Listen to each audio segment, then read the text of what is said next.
আজকে আমি রান্না করব ইলিশ মাছের মাথা দিয়ে কচু শাক।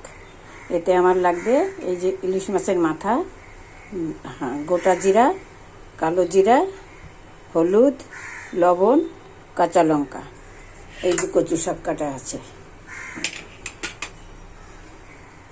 আমি প্রথমেই কচু শাকটা একটু সিদ্ধ করে নেব প্রেসার কুকারে, তাহলে তাড়াতাড়ি হবে, সিদ্ধটাও ভালো হবে আর তাড়াতাড়ি হবে।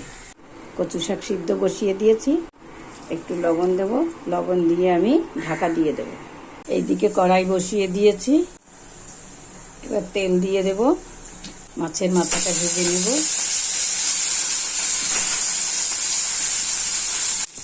আমার মাছের মাথা ভাজা হয়ে গেছে, এবার নামিয়ে নেব। মাছের মাথাটা একটু কড়া করে ভাজলে গন্ধটা ভালো হয়। আমার কচু শাক সিদ্ধ হয়ে গেছে, এবার ঢেলে নেব।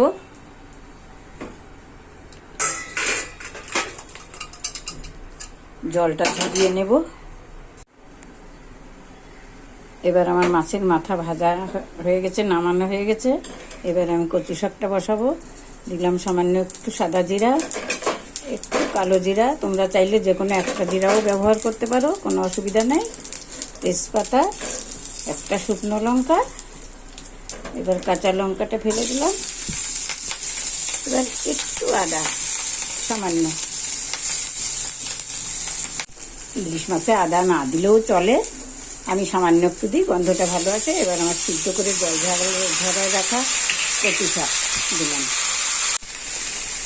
লবণ দেওয়া আছে আগে থাকতে, এখন প্রয়োজনে লাগলে সামান্য একটু স্বাদ মতন হলুদ, কাঁচা লঙ্কা দিয়ে দিয়েছি, একটু চিনি দিলাম। চিনিটা সম্বারের উপরে দিলে ভালো হতো, ভুলে গেছি।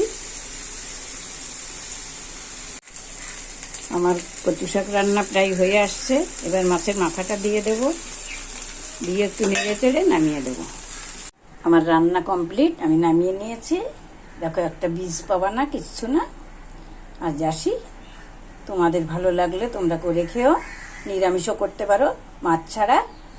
চিংড়ি মাছ দিয়ে করতে পারো, ছোলা দিয়ে করতে পারো, নারকেল দিয়ে করতে পারো, যার যেমন খুশি তেমন করে খেও। আসি।